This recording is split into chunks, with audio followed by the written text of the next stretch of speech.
good morning, good afternoon, good evening, wherever you guys are listening to this podcast. Welcome to the Hoops and Hangout podcast, episode 8. I'm starting an introduction today from the typical host and the creator of the Hangout podcast, Sir Coop over there. I'm also the co-host, Sir Myers 56M or Mike Myers, whatever way would suit your boat. But it's been a long time, right? Yes, sir, bro. It's been a while, bro. Since bro. We hopped on this.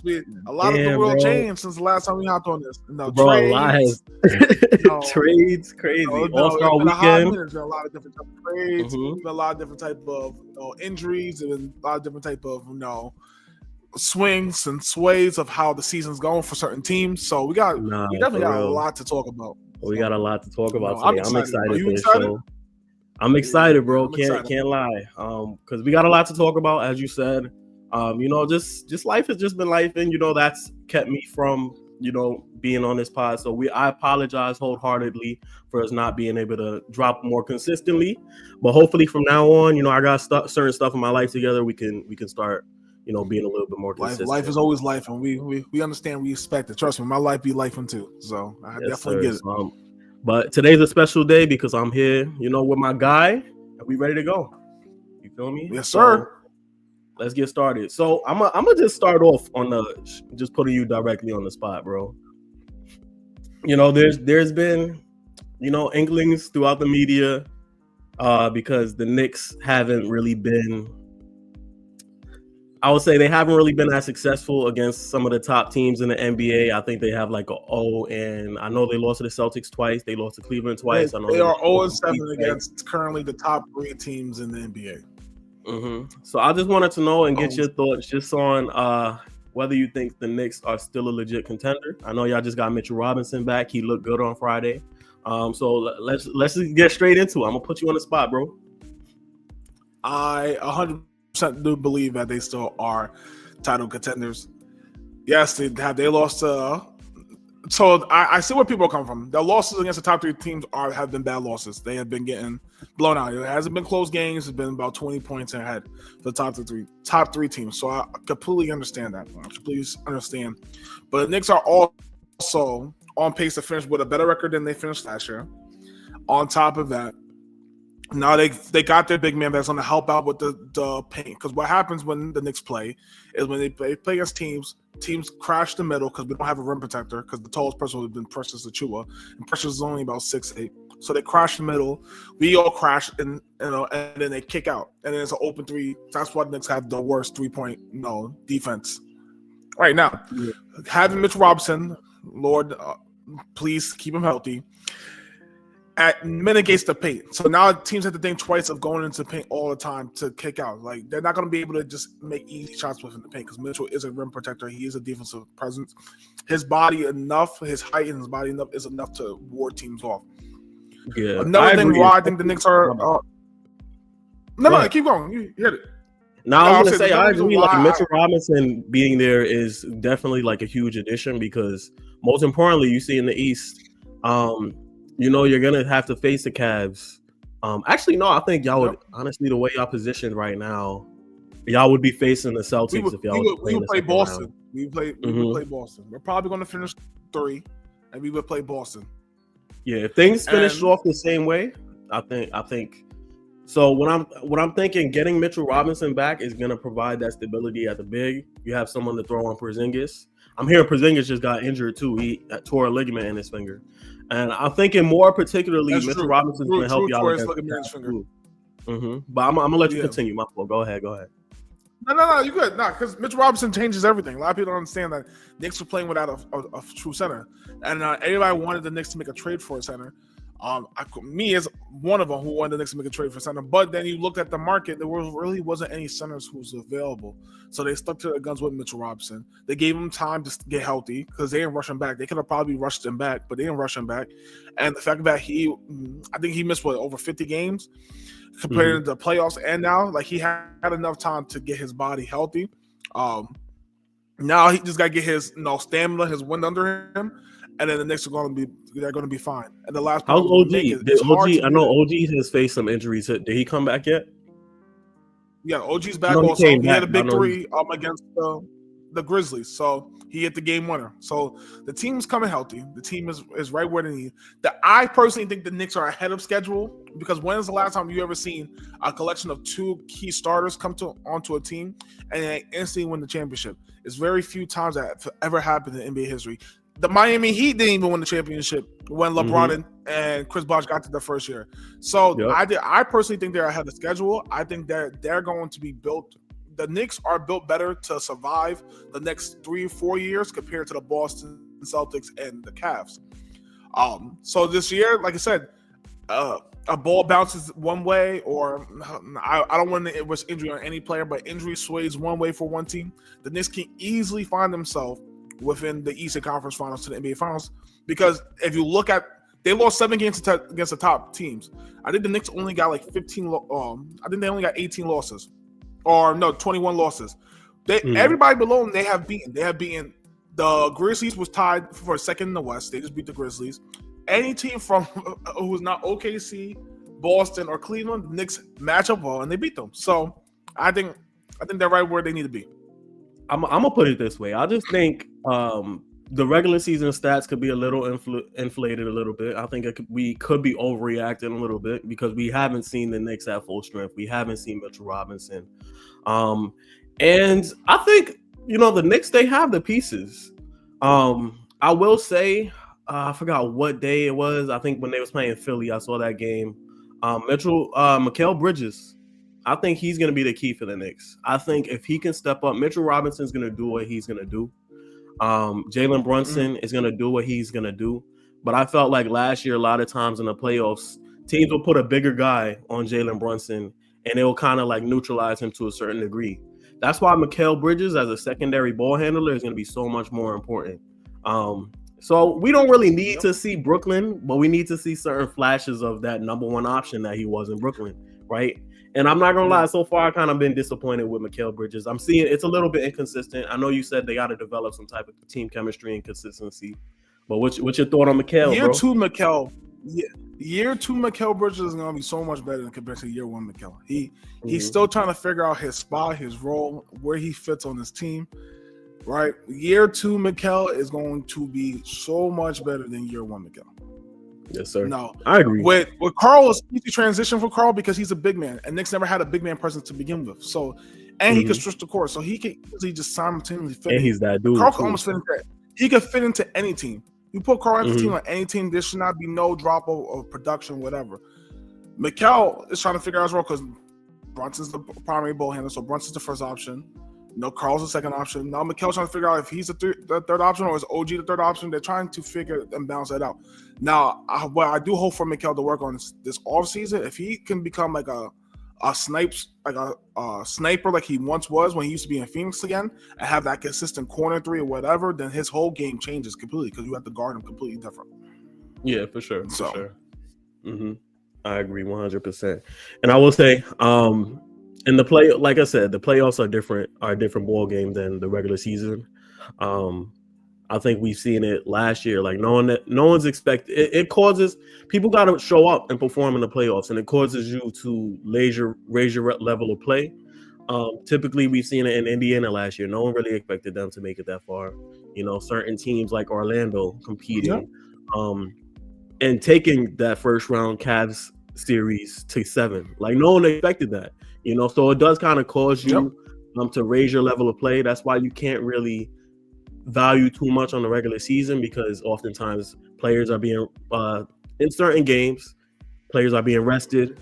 And like you said, you got to develop the chemistry. So I'm not ready to say they're not a legit contender. I'll probably still have Boston and Cleveland ahead of the Knicks.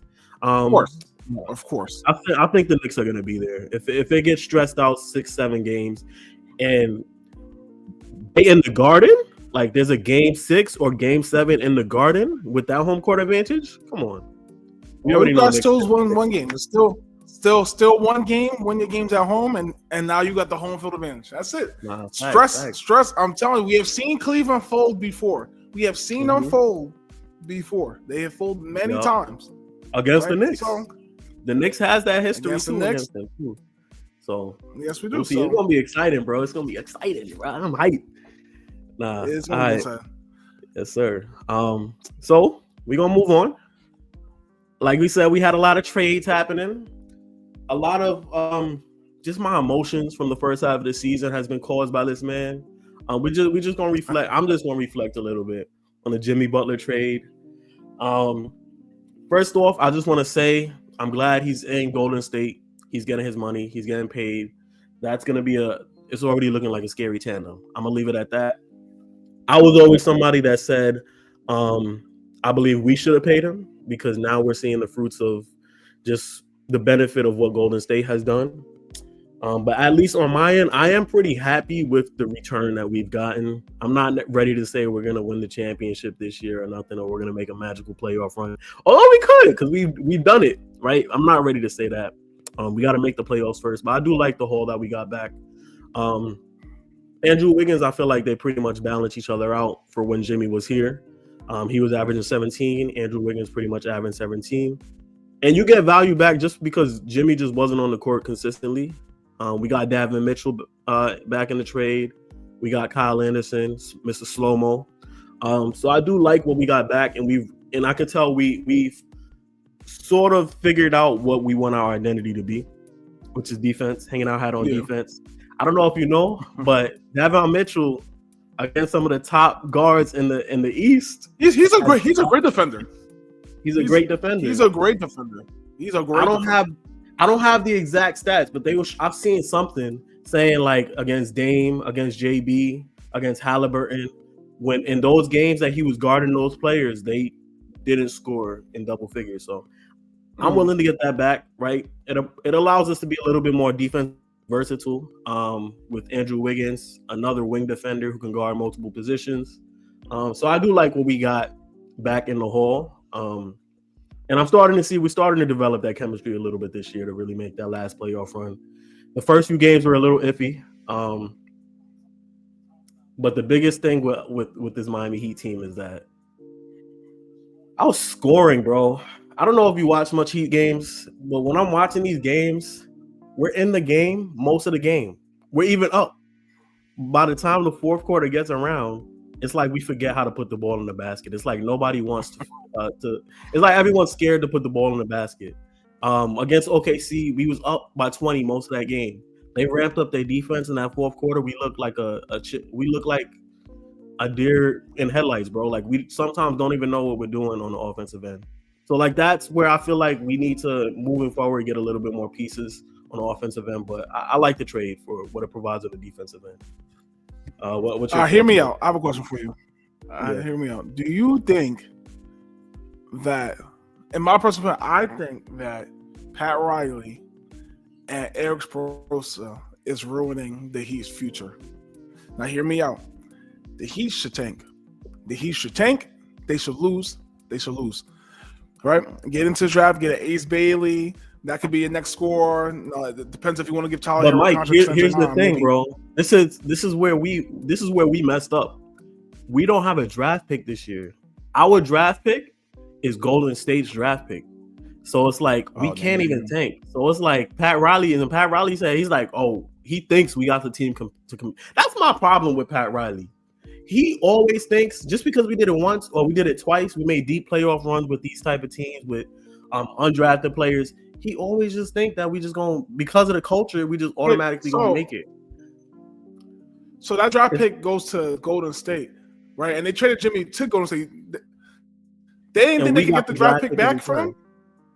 We got Golden State's draft pick this year in return. But what about your draft pick?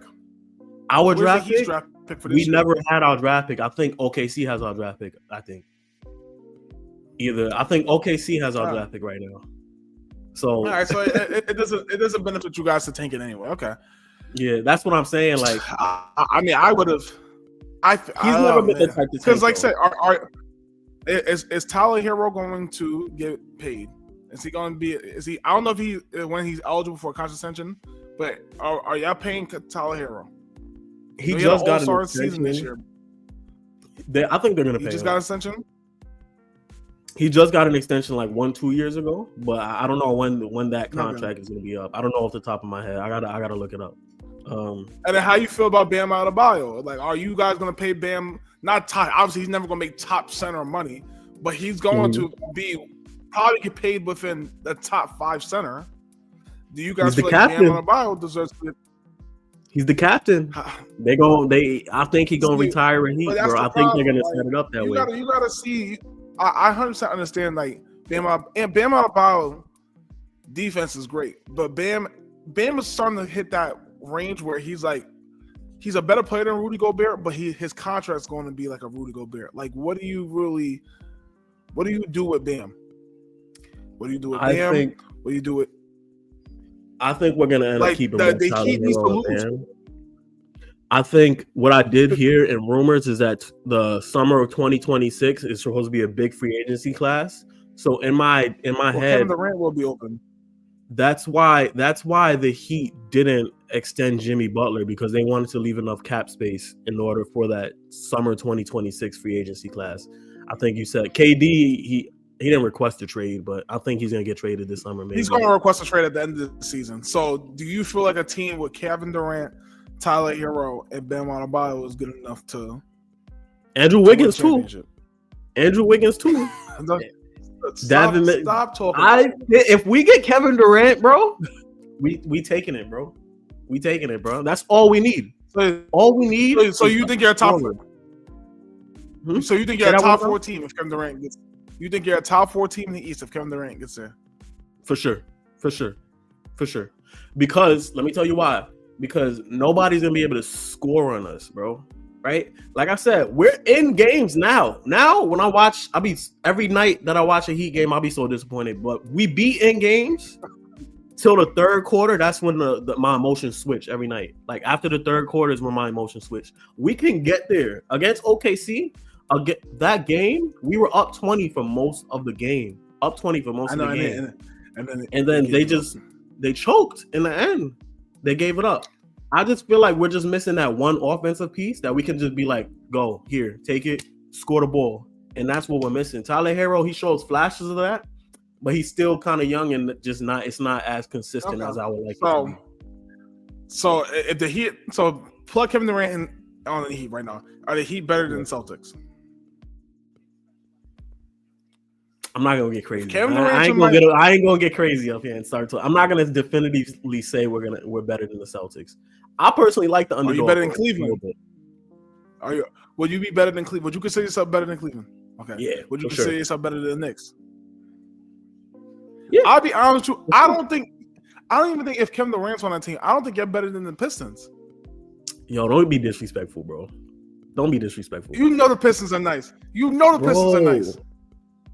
The key in the trade was Andrew Wiggins, bro. We're gonna have stop. Damn. All right. I'm not even gonna go crazy trying to defend Andrew Wiggins. Andrew Wiggins. Anybody advocate for Wiggins as much as you just advocated for Wiggins? Isn't as bad as people say he is. Yes, but he's a change. In Minnesota, he was what he was. He didn't play hard a lot, and that's kind of what he got the negative name behind his name. The negative ideas behind his name. But when he went to Golden State, you could argue that championship series, Golden State versus Boston, he was the second best player. Can you argue that? Mike, second best. Can't you argue that? I think he's like second best player. Who is better? Is Steph? Draymond Green was the second best player. Draymond was second best player. How was Draymond better? Then Wiggins. How was Draymond better? Draymond brings more to the table. He's a better defender than Wiggins. He might not score at Wiggins' rate, but Wiggins damn sure ain't scoring. You got like Wiggins is a borderline 20-point per game scorer. Yo, bro, he's a 20-point per game scorer, bro. He's a one-time All-Star. Don't forget that. Wiggins put some respect on his name. He's an All-Star. He's a lockdown defender. Dude. He can hit. Is he starting right now, or is he coming off the bench? He started. Is he starting? Like I'm not saying he's like a dominant force on the offensive end, but I'm saying overall for what he's more like a. Why do you value OG Anunoby so much? Oh, because OG can guard 1 through 5. And he proved he can. Wiggins can do that too. Wiggins can score. Is never known for his defense. He can score 1. He can guard 1 through 5. and he's a better scorer than OG. That's why I would have Wiggins valued even higher than OG. Okay, that's fair. Maybe even Bridges. No. Maybe even Bridges. I would have him rated higher than Bridges. He's a champion. You would have Wiggins rated higher than Bridges. I would have Wiggins rated higher than Bridges. Where's all this respect coming for Bridges? He was the best player on a bad Brooklyn Nets team that got traded to the Knicks and has been very inconsistent. I agree. Wiggins can also put up big games too. He can put up 30 points if he wanted to. I'm not saying at a consistent rate. I'm not saying that, but he can. That's what I'm saying. Just how Mikal Bridges can too. No one. I don't care if it was now. I don't care if it was 4 years ago. No one would say I'm taking Wiggins before Mikal Bridges. I would. I'm gonna say it here now. I'm taking Wiggins over Mikal Bridges. They both provide the same defensively. Wiggins can probably guard bigger, right? Wiggins, I think, has the more consistent jump shot, and Wiggins is more athletic. He can score in the mid-range, and he can post up younger guards. I mean, smaller guards. He can post up smaller guards. I'm not necessarily seeing that game in Bridges. Bridges, for me, for the most part, has been a spot-up shooter. Stand in the corner and wait till we swing the ball to you kind of thing. 3-and-D kind of dude. Yes, he can do other things because in Brooklyn, because he had to do that. So that's why his stats got kind of inflated a little bit. Wiggins did have a good NBA Finals. He averaged 18 and 8 rebounds and 2 assists. I'll give you that. See? I'll give you that. With KD and a Bam and then a Tyler Hero, that's 4 pieces right there. And then Khalil Ware is only going to get better and continue to develop, right? I'm not saying this year, but like next year, say we get KD, and we playing hypotheticals right now. But say we get KD, that's looking like a scary squad to me. That's what I'm saying. Because I would say that they will be top. They will fight for 4 and 5. The defense is different, bro. I'm telling you. And Davin Mitchell at the head of the defense, at the head of the helm. Come on. They would be battling for the 4th or 5th seed in the East. Between them, Orlando, and the Pistons. Okay. You disrespectful, but okay. You disrespectful. I'm not disrespectful. I respect your loyalty. You have great loyalty to your Miami Heat, and you love your Heat, and you see the potential. I'm just seeing the potential, bro. I'm seeing the potential. This season, I don't think we're gonna be at our best this season. But I think, like you said, a full off season, Mikal Bridges is gonna be better. I think a full off season, they're gonna develop that chemistry. And just a little bit more familiarity with the Heat culture. I think during the summer they're gonna add a few pieces to really just shore up the defense in this roster. Hopefully they stop leaning so much on the undrafted players, but I think they can be better next year. Sure. I hope so. NBA's a good place when the Miami Heat's doing good. Yes, sir. The NBA's in a good place, so I will support you with that. I appreciate that, bro. I appreciate that. All right, but we're gonna move on. Just regarding this Jimmy Butler trade, and as a result, Draymond during All-Star Weekend made some bold statements saying that he thinks that the Warriors will win the championship. He doesn't really see any other team in the Western Conference really as a threat. OKC doesn't see them as a threat. What are your thoughts? Are you taking Draymond Green's statement serious? Do you agree with him? I know earlier this year, I kind of said as an early championship prediction, I said the Golden State Warriors. Now I put my foot in my mouth because now Jimmy Butler's on that team, and I'm feeling type of way about saying that. Without Jimmy, now because Jimmy's on that team. That was before Jimmy, yeah. Yeah. But what are your thoughts on Draymond Green's bold statements? Okay, so like I said, you did make that comment before the whole Jimmy Butler trade. So you was baking on Wiggins having a real bounce back season, but it ended up not going that way and it turned into Jimmy. But I don't think Draymond's as crazy as he might sound. And because when I look at the West, I think the West is very vulnerable. I know OKC has a crazy record, but it's gonna get to a point where OKC is gonna like you can't sit on these draft picks forever, and then just bank on I guess replenishing young talent. Like eventually you're gonna need like not like the Kevin Durant, but you're gonna need, you're gonna need like Shea's that dude, but I don't know. You're gonna have to pay all these young guys. So I can actually see OKC getting got in the first round too, as crazy as it sounds. We've seen number one seeds lose before. Say if like Golden State, say if Golden State was a 7 seed, I think they're gonna finish a lot higher than that. But say they're just a 7 seed and they play against the Grizzlies as a 2 seed, I think they will beat the Grizzlies. I think they'll beat the Grizzlies in 5. To be quite honest, I think it'll be a gentleman's sweep. Then you go to the second round and imagine your matchup against the Lakers. Somehow the Lakers got there. It's not crazy enough to see that Golden State could beat the Lakers, or say they match up against the Denver Nuggets. The Nuggets are sometimes inconsistent. One moment they're great, and they're looking like 2022, 2023 Denver Nuggets, and then some weeks are like they lose 4 in a row. Like, where's this Nuggets team now? Like Jamal Murray ain't showing up. So that's 2 rounds they could easily boom. And then they in the Western Conference Finals. You don't know who could be there. A lot of people didn't think the Timberwolves would be there last year, but then they ended up being there. So it's always some weird teams, or even like Indiana Pacers being in the Eastern Conference, or even the undermanned Dallas Mavericks being in the Western. There's always years where there's certain teams that you don't think they're supposed to be there, but they end up being there.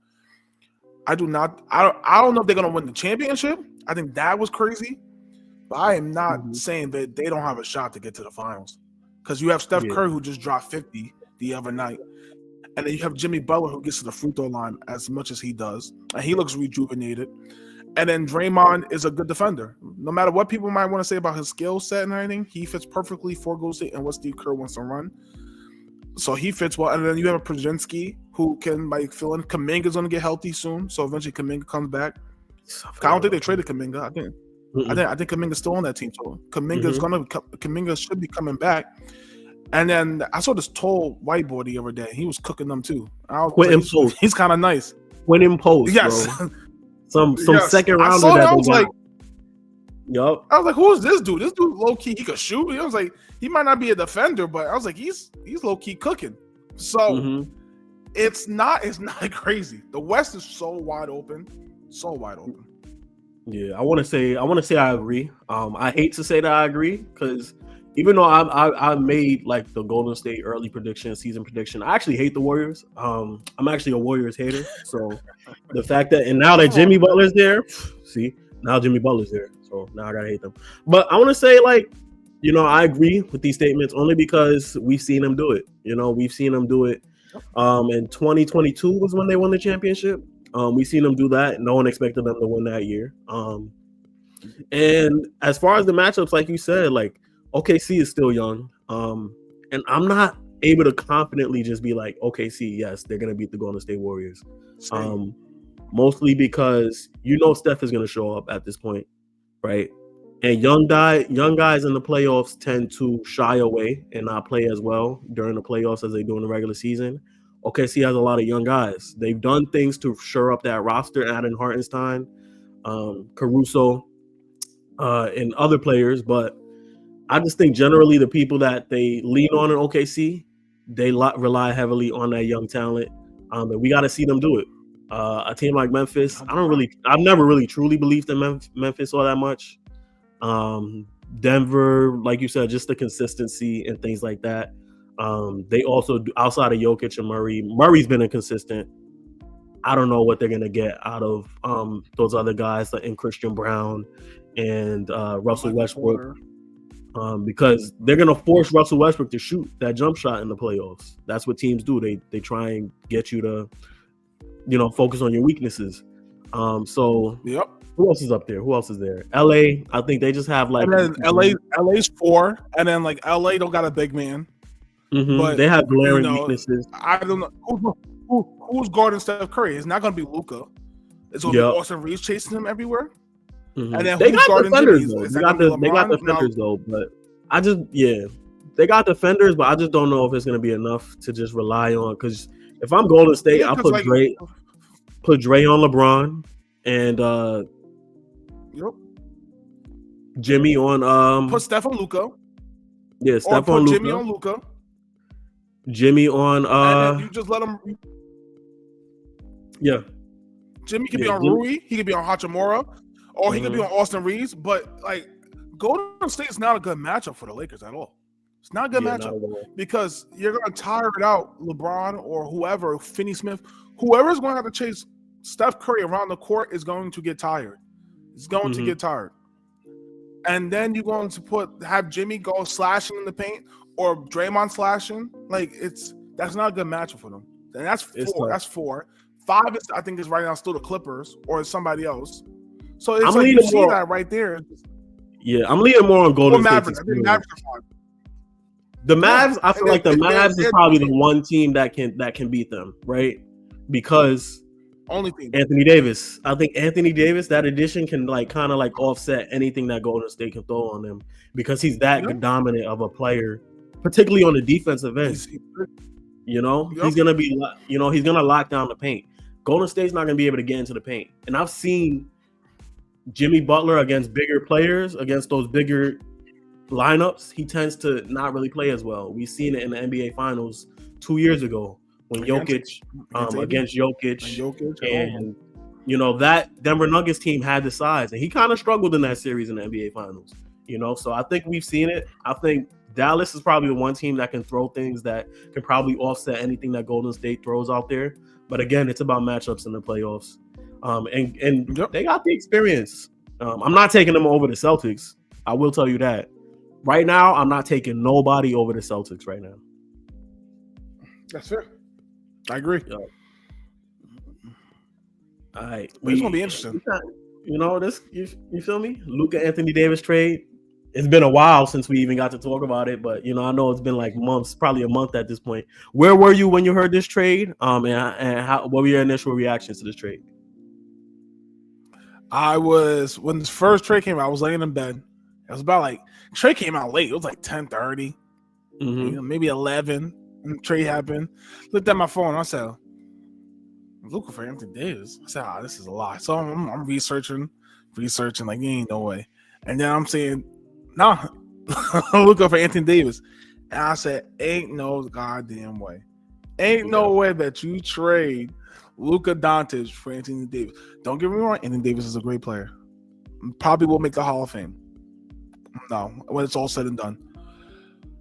But, oh, Lord, would I have ever done that trade? No. Because the man, no matter what you might say about his defense, that man just got you to the NBA Finals. So that just shows you, there's no goddamn loyalty at all. That man it wasn't like he didn't get you to the NBA Finals. He just got you to the NBA Finals. And for them it's almost as if they want to pin that NBA Finals loss solely on him when nobody in that whole team was hitting shots. Not a single person on that team. Kyrie wasn't averaging points like that. Every time Kyrie goes to Boston, he turns into a shell of himself. They were not good enough to beat that Celtics team last year. They didn't have the talent. Not at all. They didn't have the talent. They had the size, but that didn't matter. I was hoping Indiana Pacers somehow got to the NBA Finals. There was no way they was beating that. And everybody knows it probably would still be the same results if the Timberwolves got to the NBA Finals, but it might be a tad bit closer series. Maybe 6 games compared to, I think, Dallas lost in 5. So it's just and I just want to I just want to shine a light on just one thing, just about how so many people are just shining a light on the fact that on Luka's out of off court habits, right? We've seen a lot about Luka, how he likes to drink, he likes to smoke a lot of hookah, but I'm why is Luka the only one that these things are coming out about? But I'm so many NBA legends has had vices, bro. MJ, he was a gambler. He was addicted to gambling, bro. Why? Because Luka has one bad vice. Now all of a sudden we want to just pinpoint and sort of shit on him because of that. Let him have a beer. You saw the video of him holding a beer. Let him have a beer. When Michael Finley took his beer from him? Yeah. It's him having that beer wasn't the reason why they lost. Yeah, they were going to lose regardless of whether he had that beer or not. Bro, I just think we just need to relax with like just shitting on Luka about his off-court habits because we don't do this about any other players, you know, and like hold that against them. But like you said, I do agree. You don't just trade away your franchise player, especially after just getting to the NBA Finals, after he just carried you out to the finals. But I think it did shine a light on just where the NBA is kind of turning right now, which is kind of like what I wanted to kind of ask you about, Mike. Do you think the NBA is kind of shifting, right? Do you see a shift happening in the NBA, or is it still like a players' league as a result? Because I think this trade really shined a light on where the league is heading. You know, we had the whole Jimmy Butler drama, and how I think contracts will probably be just kind of like changed a little bit in the future, the negotiations with players, because he just decided to sit out and cause all this drama. We had this Luka trade. We heard Zion also has certain things in his contract about his weight, and if he has to hit certain goals, if he doesn't hit it, that can also affect his money. So do you still see this largely as a players' league, or do you see a shift happening where we're going to start seeing more of those loopholes in contracts and things, or star players being traded away? I'm hearing rumors about Ja being traded away from the Grizzlies. I'm like, yo, all of a sudden this trade happens and now everyone's trying to trade their star player array. What's your thoughts on that? Ja one too. I was like, that's stupid.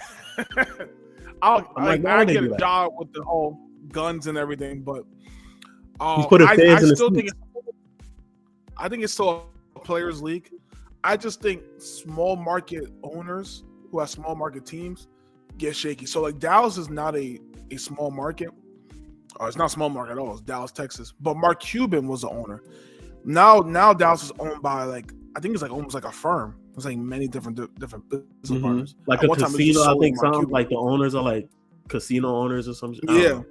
So like now they're more curious about their bottom line compared to so certain owners don't care about the bottom line. So for example, James Dolan, I think James Dolan probably will never trade Jalen Brunson that way. I don't think for what Jalen Brunson had done for the city of New York, he'll never get traded away. Same thing with Steph Curry, unless he asked for it. Same thing with Steph Curry. Steph Curry will probably never be blindsided by a trade. There's certain players that would never probably be blindsided by a trade.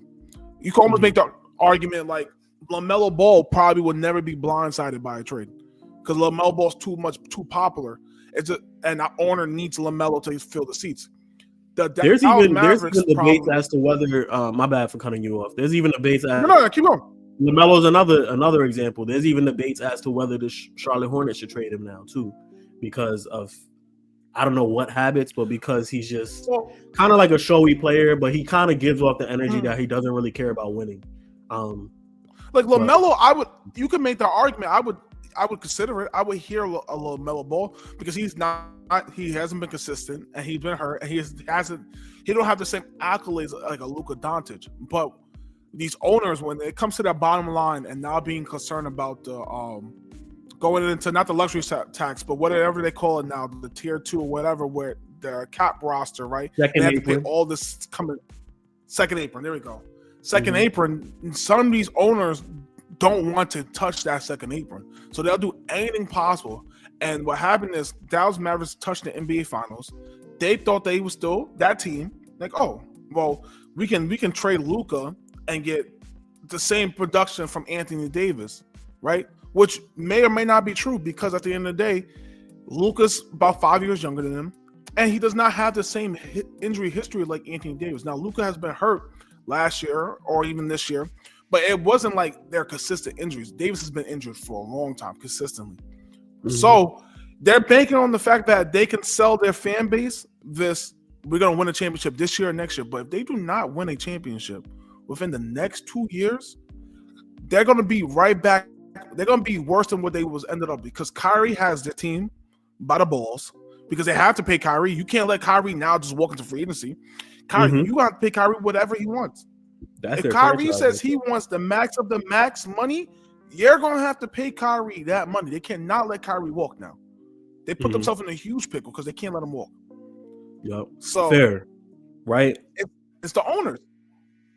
It's still a players' league. Big market teams, they're always going to be good. They're always going to have their players be in a good spot. But these smaller mid-market teams, they're thinking about their bottom line. Yeah, fair, bro. Just back at the Luka AD trade, right? All right, fine.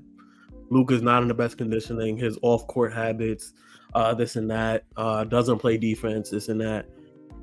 But why did y'all get back so little in return for him? Anthony Davis and 1 draft pick and Max Christie is not enough in return for a franchise-type player, a franchise-changing player, a franchise-altering player, an NBA cultural shifter as a player, you know? So that's my biggest thing with this trade is like, cool, you have those ideas. You feel like you'll be a better defensive team, better matchup in the playoffs because you have size. Cool. But why did you get back so little? You know why they did this in secrecy? Because Nico knew as soon as he would have went to other teams and tried to ship Luka to these other teams, right? Mm-hmm. And that leaked out. He knew the backlash of fans would have been so outrageous that a trade probably wouldn't have been even able to make. He did not want that backlash until now. It's like, oh, trade's done. Like, guys, look at the results. We're winning. Like that was his mind. He did not want that to leak out early enough or shop Luka out because he did not want to hear fans immediately be like, "What the fuck are you doing?" Yeah, like why are you trading Luka? He did not want to hear those people. He didn't want Mark Cuban to call him up. He didn't want any of the partners to call him up. He tried to do it in such secrecy that's why he didn't want to shop him out. He's like, hey, AD. Yo, for real. Yeah, we'll make it happen for Luka. Yo, and Shams didn't even know about this. Shams know everything nowadays, bro. His news. I'm like, yo, they really kept this under the wraps this long. I'm like, yo, how did this happen, bro? Like, shout out to Rob Pelinka. He was like, yo, God. He was like, Genie, I'm about to get you a new Laker legend. I know you just had Kobe. I know you got LeBron. I got you for the next 10 years. I got you another new legend coming up. Mm-hmm. Yep. Walked in that office like, I got Genie. I got something for you. It's spicy. Just Genie, keep this on the wraps. Don't say anything. Act like you don't know nothing. You gonna ruin this? Don't ruin this deal, bro. Mm-hmm. That's a fact. Because they got like Dallas has to win. They almost have to win like 2 championships to make this trade worth it. If Luka ends up with a ring before Dallas, this will go down as the all-time worst trades. That's a good point. A legend. No, that's a good point because 1 is not enough. 2 might be fine, right? 1 is not enough. 2 might be. Who's to say how many championships you would have got regardless of keeping Luka? Who's to say how many championships you would have got? Your ceiling would have been maximized for that much longer, and they lowered their ceiling. They're thinking win now, so you damn sure better win now if you're gonna make this. They have to win now. They have to win almost back to back, or they have to at least win 2 in 3 years or 2 in 4 years. And the last point I have about Dallas Mavericks, like thinking they're better than what they were, is every year the Dallas Mavericks improved. They improved their team every year. Like, so they went from with Luka on the team. They went from divisional to conference to NBA Finals. That was like the transition that they was going. So you're knocking on the door with a person who you guys claim can't play defense, but because you don't want to pay him that supermax contract, you're out. Like, come on, man.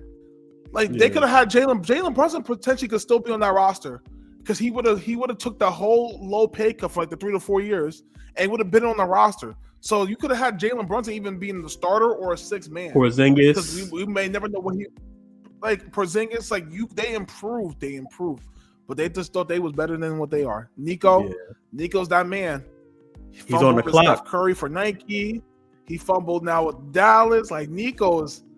Listen, this don't work. Nico, I wouldn't hire Nico for anything. His resume don't speak winning coach to me. Mm-hmm. He's on the clock. He could be a score manager at Under Armour. He's on the clock. I'm weak. Yeah, bro. He's on the clock, bro. They gotta win. And they gotta win now. They have to. I don't know what this means for their long-term future, but short-term future, it looks okay if he's able to stay healthy. Just to get back on topic, I do think a slight shift is happening in the NBA. I think there is going to be kind of like, I know they just signed the new collective bargaining, so I don't know if it's going to happen anytime recently. I think it's going to always remain a players' league, mostly because the players are making millions of dollars at this point. And the NBA is driven on its faces, right? On the players that it has, right? And promoting these players. So I think it's going to remain a players league. I just think it's going to be a shift in how we negotiate contracts and the things that we put in contracts. We're going to start seeing more contracts similar to Zion Williamson, and just having those conditions in there. I think we're going to start seeing that. I think we're going to see owners kind of more likely to trade away their franchise player if they don't follow along with that bottom line. I think we are going to see it a lot more. I think this kind of shined a light on just the owners kind of taking their power back in a way. So I don't know, but I think it's only limited only because the NBA needs its players. And the players are making so much more money at this point, and guaranteed money and guaranteed contracts and stuff. That's just, oh my God, that's just bad business. That's bad business as an owner. That's just such bad business. And because your star player has a little bit of attitude or whatever. Like, what star doesn't? What star doesn't have attitude? He got you to the point of the finals, but you got upset, so you want to ship him out. All right, man. I'm telling you right now, Dallas, those dark years are coming real soon. They're gonna be. It's quicker to be in the bottom, and you could be there for a long time. Yes, sir. Yes, sir. 100%. Also, as a result of this trade, I'm gonna skip this topic. Actually, let's skip this topic. I'm gonna go. Recently, we've heard that Mr. Joel Embiid has been shut down for the year. Paul George has also shut down his podcast, so he can just lock in and focus on basketball. I like the podcast. No, I like the podcast, but it wasn't. I guess he felt like it was kind of distracting and not allowing him to really lock in and focus on this home stretch of the season. To me, their season's pretty much cooked. I think I've been saying over the last few weeks that they should have been sat Joel Embiid, right? Sit him, get him back healthy. They're even saying like potentially like it'd be like a medical type of retirement for him. Like this type of injury is that bad. They're saying he might not even be back even going into next season. I saw these rumors online somewhere. Don't take me for a fact, but I saw these rumors online somewhere. No. Just what's your thoughts on what's your thoughts on the Joel Embiid shutdown, and what do you think Philly should do moving forward? Talking about a team that's it's about to be in the bottom. Philly's going to be right there with him, with Dallas. First of all, I know you hype, Mike, because I know you hate the Sixers. I know you hate the Sixers. I know you love the Sixers. That they have in the postseason. It's poetic, not poetic, because I never want to see someone get injured. But Embiid did injure Mitchell Robinson. That was his fault, and I still haven't forgiven him that moment when he grabbed him down and pulled him. He messed his ankle up. He ruined our playoffs. That was all because of Embiid's petty self. But the Sixers are bad, bro. They're terrible, and they're in a terrible situation. Daryl Morey, terrible owner. As soon as Daryl Morey, not owner, I'm sorry, GM. As soon as he became the GM over Elton Brand, that team has been nothing but trash. Because Daryl Morey is more about analytics and whatever. And you can see the history of James Harden calling him a liar and this, that, and the other. He didn't have to pay Embiid, but he decided to give Embiid this huge contract extension that locks him in for the next 4 years. And say if you do trade Embiid, right, you're never going to get full value of Embiid because people are going to lowball the trade offer. But then he might be healthy, he might have a great season, but then you didn't get the return back that you wanted. Or he's never going to be that guy where he once was because his knees is bad. But he has had his history. And then the fact that they went all in on Paul George, you knew Paul George didn't want to go there. I know Paul George chose the money over happiness, but the reason why he's not playing so well is because he's not happy. His podcast was not an issue when he was with the Clippers. But because they're losing and people see him put only 2 points against the Brooklyn Nets, now everybody wants to talk about his podcast. So you can't pay for happiness. And then they're just wasting goddamn Tyrese Maxey because he's a great player. He's super fast. And no, he don't deserve to be on this downpour of a terrible team. But if you're Philly, do you trade Paul George this offseason? Yeah, but to who? Who's taking that contract? Yeah, that's a fact. Who's going to take that contract? I don't want that contract. They're gonna have he's to a live higher with paid that. Tobias Harris right now. They literally was crying about getting rid of Tobias Harris, and Tobias Harris is helping the Pistons make it the playoffs. Look how karma that is, Philly. Pistons is You balling right Tobias. now, bro. Pistons is cooking right now. They're on like an 8-game win streak. Yep. They just beat the Celtics this week. Come on. Tobias, but my bad. Continue. Go ahead. No. You're 100% right. 8-game win streak. So I wouldn't trade for Paul George, because Paul George's contract is too large. But now we're gonna hit second apron because I want Paul George. Paul George is no. Paul George right now in his career is he's like Chris Middleton was, but Chris Middleton wasn't making Paul George money, so it worked out for the Bucks. It's not gonna work out for the Sixers, and the B can't stay healthy. And what they was banking on with that team was they could do a combination of, it could be Tyrese Maxey and Paul George to hold the fort down until B gets healthy, and then they have the three of them, and then they could do like Tyrese Maxey and Joel Embiid, let Paul George stay healthy. So that they was trying to bank on these different collections, and then by the playoffs we're like the 4 seed, and then now we never know what can happen. But no, clearly that doesn't work. Nick Nurse looks stressed out. The collection of players ain't working. The best player on the team right now is Quentin Grimes. Yeah, I really do hate this. He dropped like 40 points yesterday. Yeah, I really do hate this for Nick Nurse, because I really honestly do genuinely think he's a really good coach. But I just think he's in a somewhat dysfunctional franchise at this point. The fans are ridiculous. Paul George is also affected by the fans. Like, he doesn't really have, I don't think, the heart to really be in Philly as well. That's also something to talk about. I think he's kind of like shied away from just the Philly fans and stuff like that. But if I'm Philly, I shop Paul George regardless and get whatever value you can get back. Move off from that contract, make him somebody else, some other team's problem, because you don't want to waste away Tyrese Maxey's future. If I'm them, I might even consider trading Joel Embiid. Exactly. So I think Philly needs to take their power back. Do it. And trade Joel Embiid as soon as possible. Get in as much as you can back for Joel Embiid right now. Get as much you can back from Paul George right now. Tank for the rest of the season. Tank, because if they get a top 6 pick, they get their draft pick. If it's outside of the top 6, OKC gets their pick, right? So it's a lot of decisions that they got to make. They got to make that decision. Because even if they win it out for the rest of the season, they make the playoffs, they don't get their draft pick anyway. So it's just like, what's the point? So it's pointless. If I was the Sixers and I somehow got the number 1 pick and it was Cooper Flag, I'm trading Embiid that night of the draft, because I would not want Embiid to terminate Cooper Flag in any shape or form. I would want Cooper Flag to come in and be like, Cooper, this is your team with Tyrese Maxey. I would trade Embiid immediately that night. They somehow got the number 1 pick. Embiid would get traded at the end of the draft lottery. I'm trading him instantly. For sure. Because they need a fresh start. It would have to be Cooper Flag's team. It can't be Cooper Flag and Embiid. No. And if I'm Cooper Flag, I don't want to get into that. I don't want to get into that situation, even if I'm Cooper Flag, right? Because it's not a nice situation.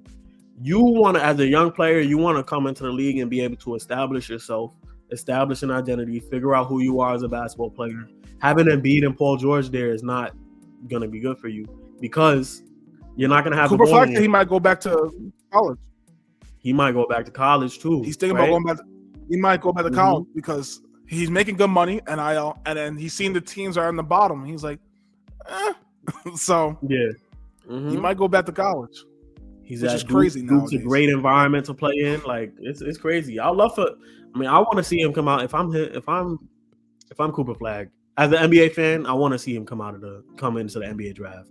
Of course, I would only be in the draft lottery if it was like Brooklyn. Maybe Brooklyn. That's it. If I see New Orleans, not doing it. If I saw Portland, I'm not doing it. It would have to be like. I kind of fuck with Portland though. I kind of like Portland though. Like, Portland got some nice young pieces, and we're kind of starting to see them put it together a little bit, right? Chauncey Billups, I do like Chauncey. So at Portland, I would consider.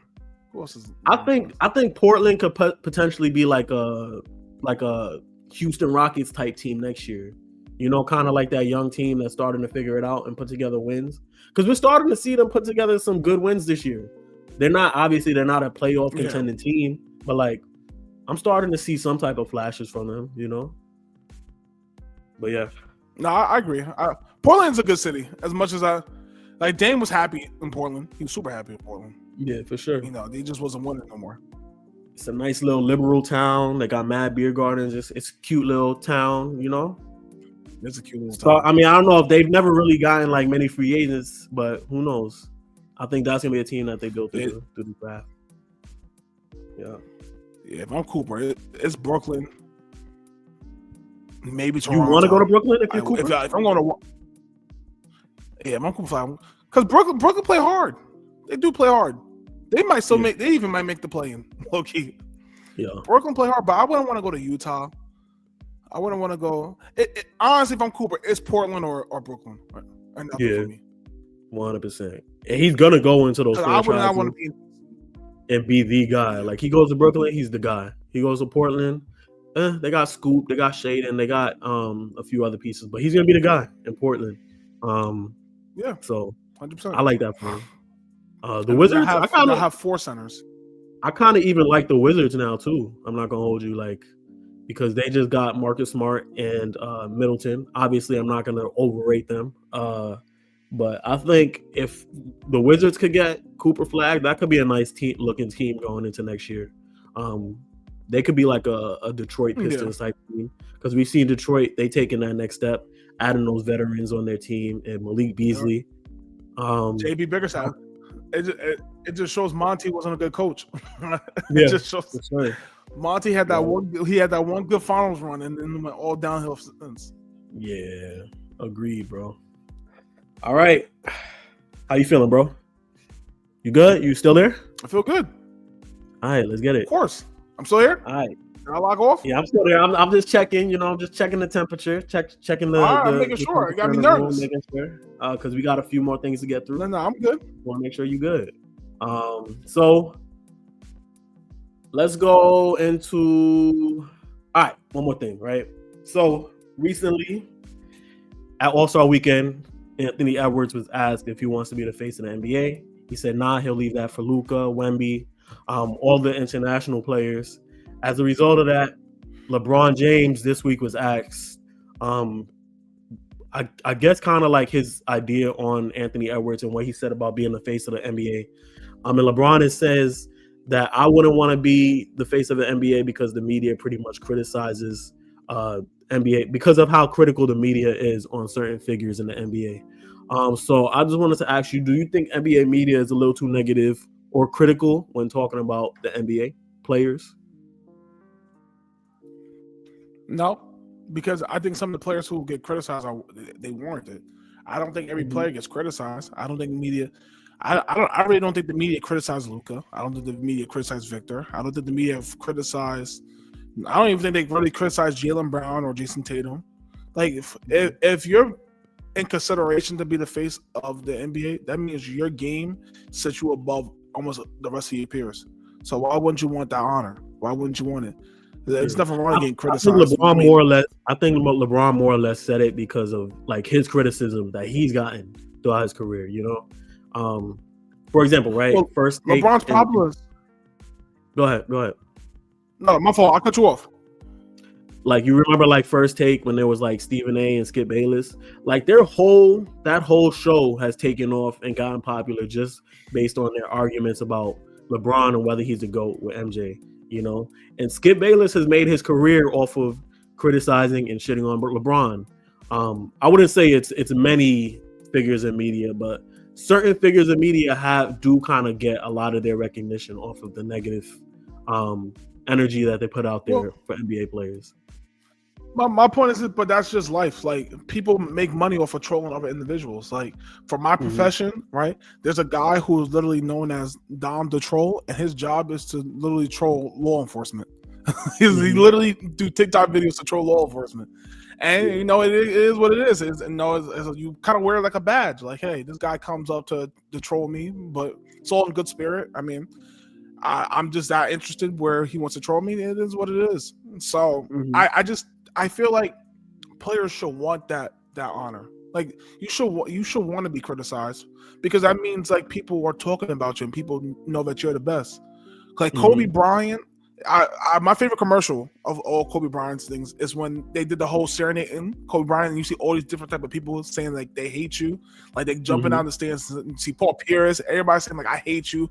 Kings fans, Portland fans, Boston Celtics fans, like all these different people who saying like they hate Kobe, but they don't hate Kobe. They admire Kobe because he's just so goddamn good. And the problem with what LeBron faced was LeBron came after Jordan and came after Kobe. And LeBron didn't have he was always successful, but he didn't reach the pinnacle of his success until his 6th or 7th year in the league. And some people wanted him to reach that sooner, but he just couldn't get over that hump. And so he left to Miami. And the reason why, but I honestly think the main reason why LeBron got criticized for his whole Miami was the decision.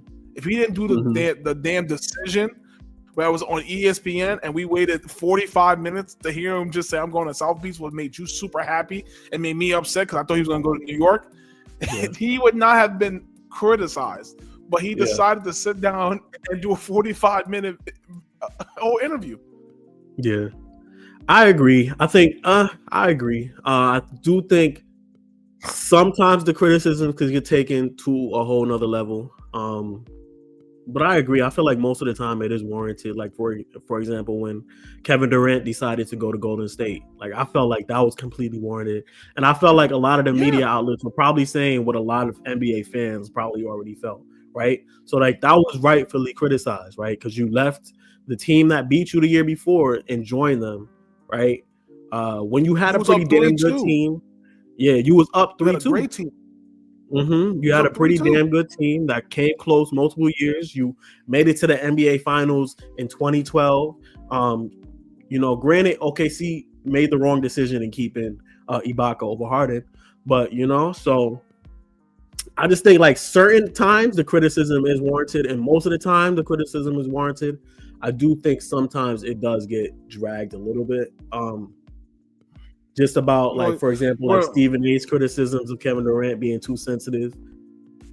I'm like, I would be a little sensitive too. Like if y'all talking about me and kind of like shitting on my name in the media and I can't say nothing, I would create a what they call it, burner account. I'll create a burner account. Yeah. Why not, bro?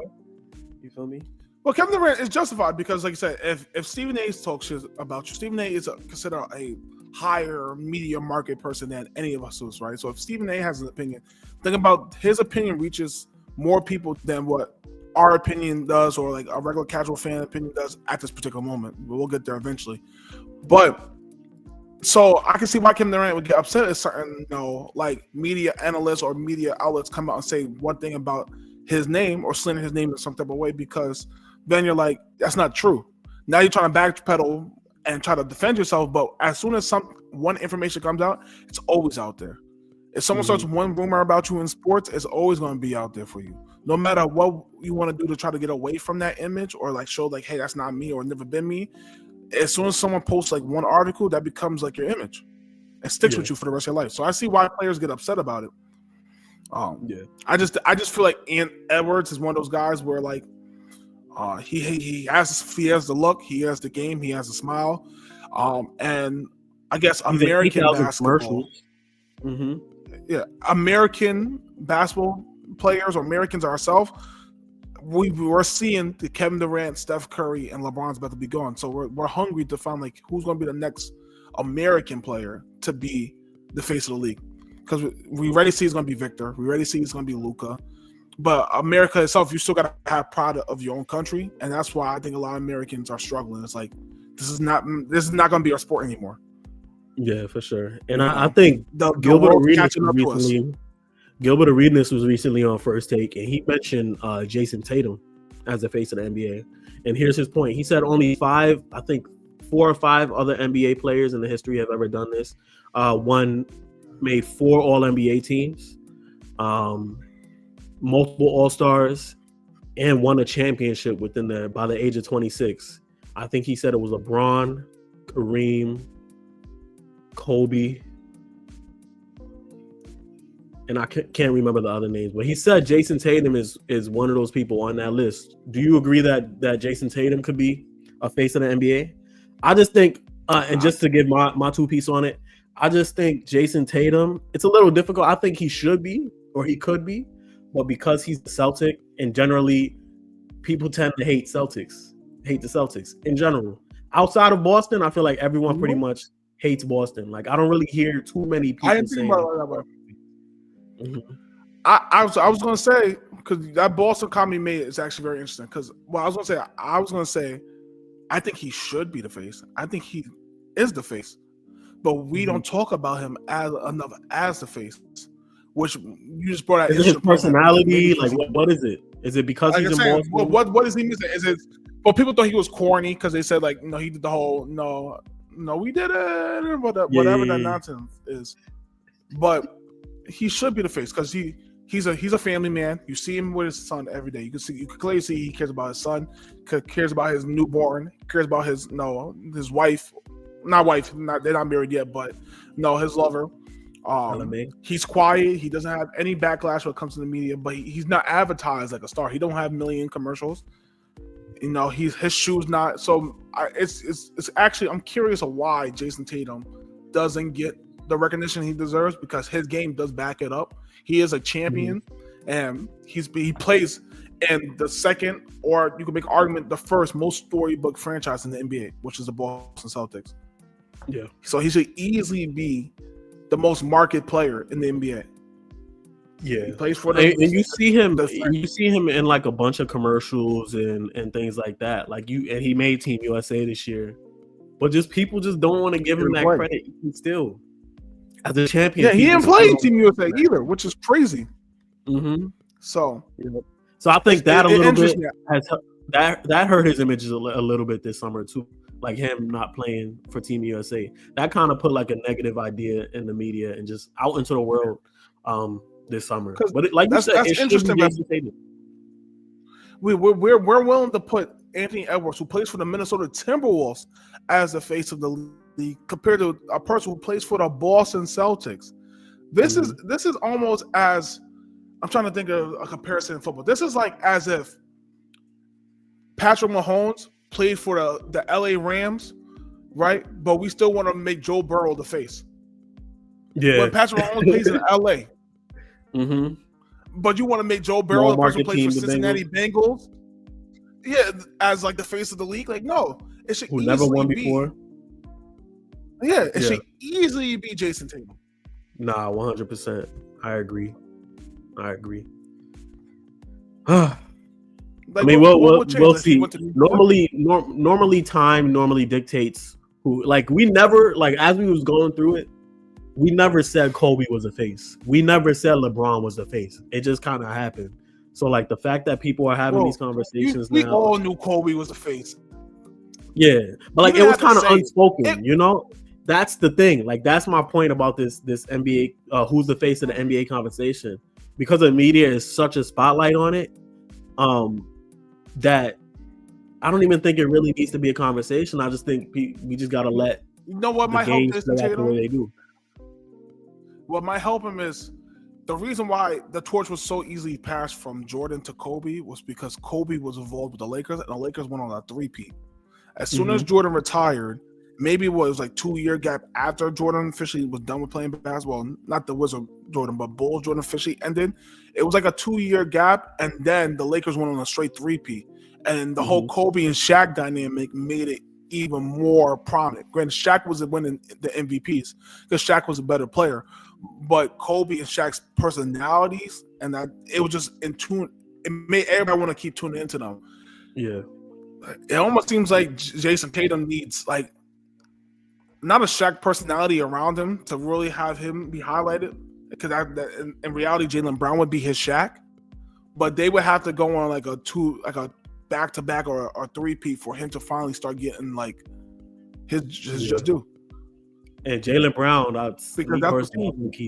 he's a Shaq, but that's the thing. Like, I think Boston is because the Boston Celtics, they're the Celtics, and they don't really have likable players like that. I'm not gonna lie. Like Jaylen Brown, I think he's an asshole, and just the way he acts and stuff. I'm not even gonna get into that.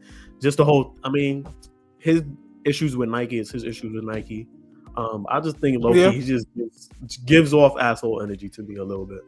So that's why I feel like people can't like fully. It's always the smart ones. He's the type to make you feel stupid, like because he's so smart. Like he's that type of dude. But I don't want this to be a shooting on Jaylen Brown session right now, so I ain't gonna do a lot. All right.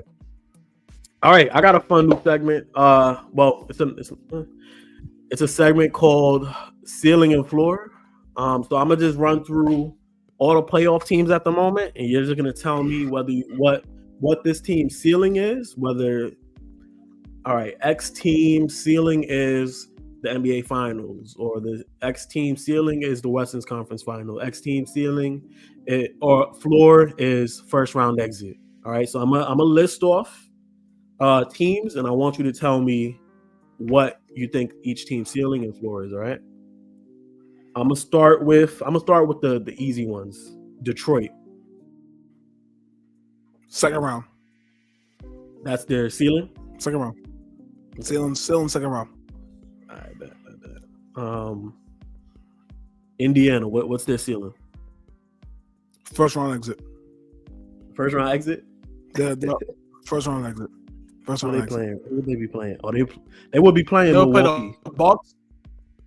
Or if depending on how well Detroit does, Detroit could sneak into the fifth, or Detroit.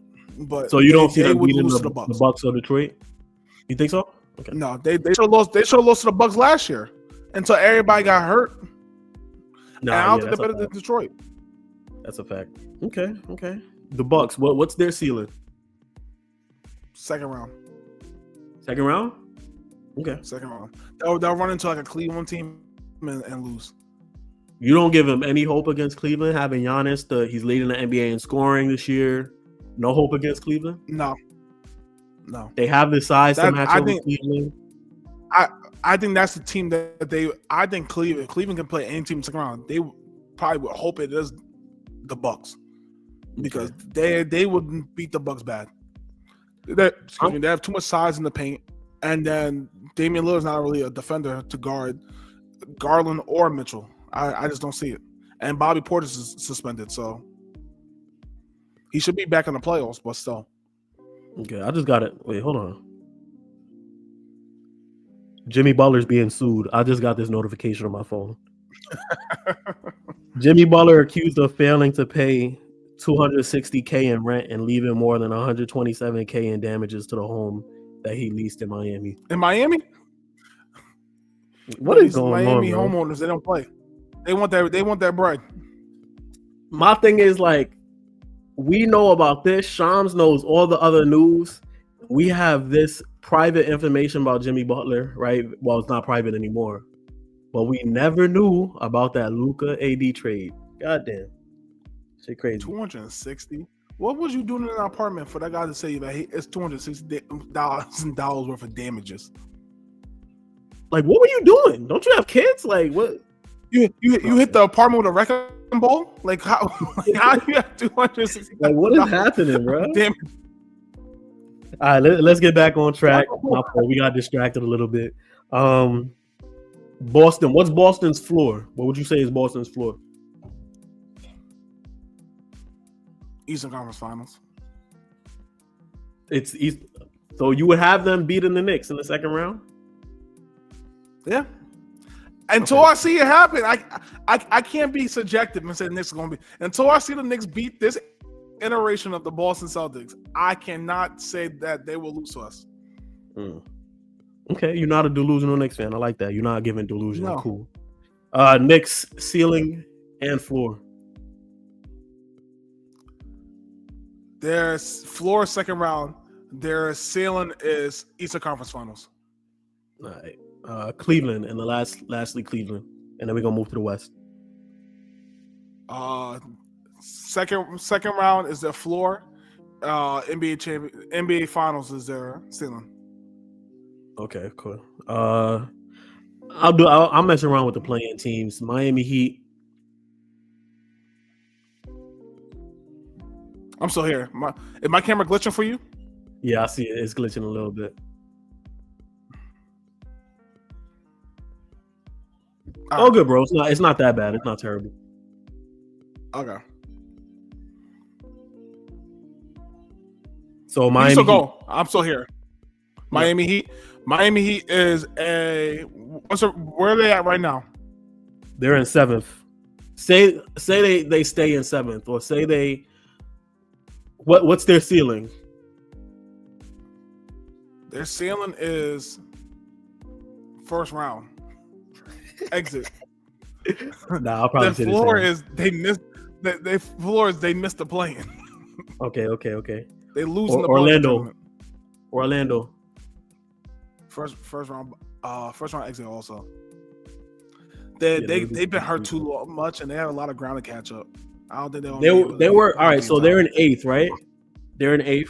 Say they make the playoffs as an 8th seed against Cleveland. That'll be a first round rematch, right?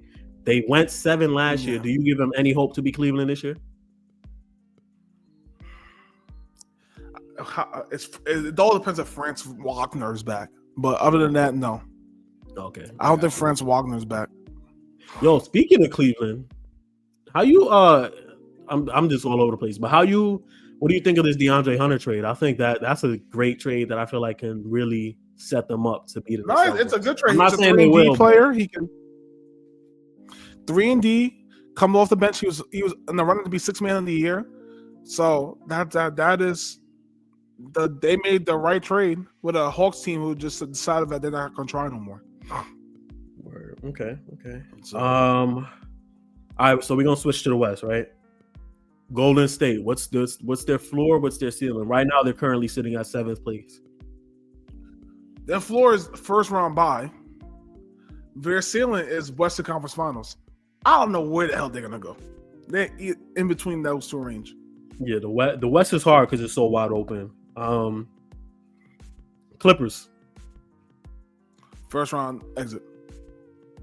I think that's their floor. Yeah, I was gonna say they're just right there. There's nothing higher than that. All right, Houston. Do you see them potentially making a second round visit, or they're currently sitting at 5th, and they will be playing the Grizzlies if the playoffs started today? They play the Grizzlies. Whew. I think their ceiling's also first round exit. Ceiling and floor first round exit, but they don't go to 6 games at least. Okay. Whoever they play. Okay. Memphis. Floor is first round exit. Ceiling and second round. Okay. I would agree. LA Lakers. Currently sitting ceiling is floor is low key. I think they're gonna win the first round. Their floor is a first round. Their floor is a second round exit. Their ceiling is they make it to the Western Conference Finals. Okay. You don't see them making that jump into the finals? No. But I think Luka and LeBron will overachieve because that's just that two good of players. Okay. And I like JJ Redick as a head coach. Denver floor is second round. The floor and ceilings, they get to the second round, and that's it. Second round, like last year. Yep. You don't have any hopes of them making it to the Western Conference Finals? No. Okay. Nope. I don't think Jamal Murray is that good anymore. Okay. Lastly, OKC. Actually, no, I got another one after that, but OKC. OKC is their floor is second round. Yeah, floor second round. Their ceiling is NBA Finals. I don't think they'll win, but NBA Finals. I'm looking at the standings. Right now, we got Golden State in 7th, Sacramento in 8th, Minnesota 9, Dallas 10. Do you have any of those playing teams potentially upsetting OKC in the first round? Say Minnesota or Dallas slips into that 8th seed. Do you think it's a given that OKC Minnesota just beat them, so it would either have to be Minnesota, and depends where Dallas is at. Dallas depends who's healthy. That's the only two teams. But if it's Phoenix or Sacramento, then no. Yeah, I'm not. I didn't even. You notice I didn't even mention the Kings, bro. I'm not even entertaining that. The Sacramento Bulls. I'm not even mentioning them. But all right, minutes. Yo, So OKC might have like in that first place seed. I don't know how. Depending on that first round matchup, it might be tough. If they get Dallas first round, they just lost to Dallas last year. Now Dallas with a hopefully healthy Anthony Davis and Kyrie. I don't know if they have anybody to stop Anthony Davis. Chet just got hurt again. So Holmgren's hurt again. And as much as I love Hartenstein, Hartenstein's going to get thrown to the ringer against Anthony Davis. Yeah. As much as I love Hartenstein. And they're going to have to, Shay's going to have to, legitimately, I'm telling you, Shay's going to have to average 35 with 15 free throws a game. He really shoots a higher, same amount of free throws. He will have to shoot 15 a game minimum for them to beat Dallas. It's not a good matchup. Minnesota. It's all. The thing is, we'll see tonight. I got to see how Julius looks coming back. It's literally Julius. Because if it was Karl Anthony Towns still there, I would give him a huge shot. But because it's Julius, you already know how I feel about. They said Anthony Davis said like Julius Randle hoops like he's wearing jeans. Yep. So it's gonna be Julius' problem. It's mad disrespectful. Okay, cool. That's the segment. Cool.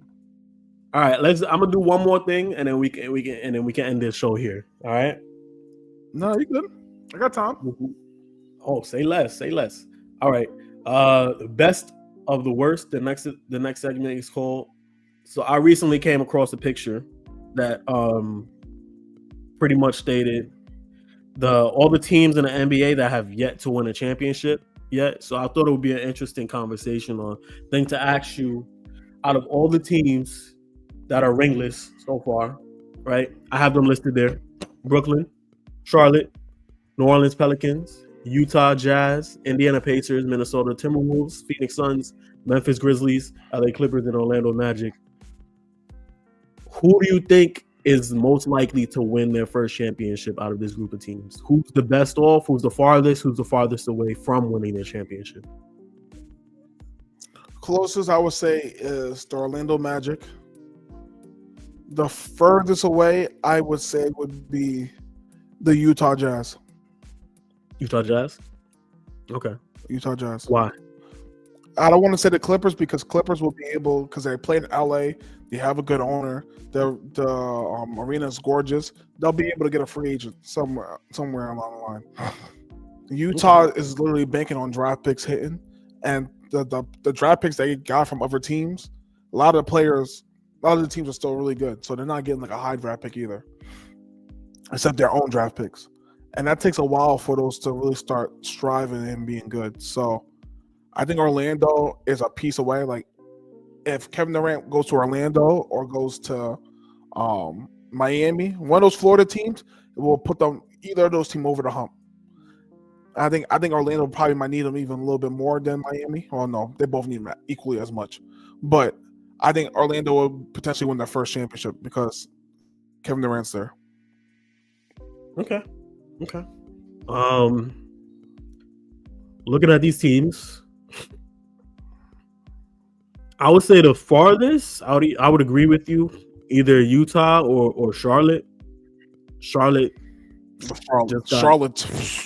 I should have said Charlotte. Sorry. Pieces. Charlotte just got 50 pieces this week. But my only annoying thing about Charlotte, right, is I just hate because LaMelo's on my fantasy basketball team in my other league. I just really hate how much they rest a lot of their young players, mostly due to the fact that it's like, yo, y'all have a bunch of young players, but y'all acting like they old players, and they're not getting the reps of playing meaningful games and being able to develop. So I don't know what Charlotte is doing. That's the reason why I say Charlotte right now. I think LaMelo's pretty much going to be out of there because that's what any star player does as soon as they have the ability to be a free agent. They leave Charlotte. So like I said, I think they got 50 pieces this week.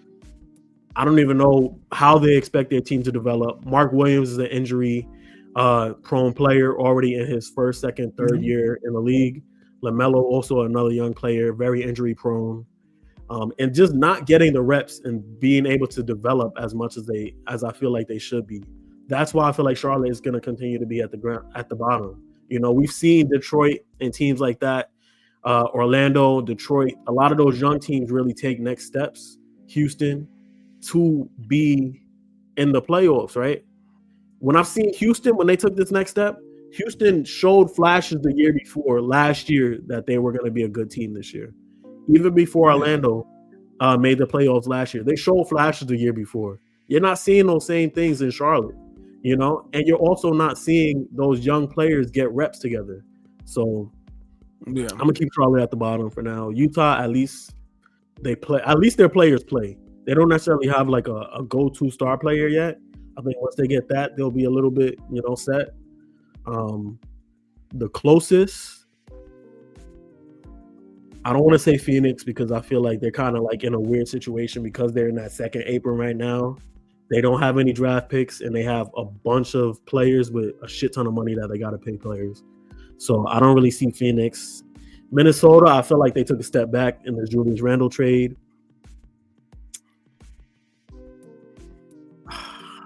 I'm going to agree with you and either say Memphis or Orlando because I think Memphis is that one team that could add a piece that could potentially take them to that next level. I think Memphis needs to add another piece in order to really take that next step to be a real true contender. I can see that. I bet, bro. I'm going to cut it here, bro. I'm getting a little tired. Not going to hold you. I'm going to cut it here. But it was good talking to you, my boy. It's been a minute. I'm gonna start being a little bit more consistent with these shows and really making sure that we popping out these episodes. So I appreciate you. Yes, sir. I'm always gonna be available. So you let me know.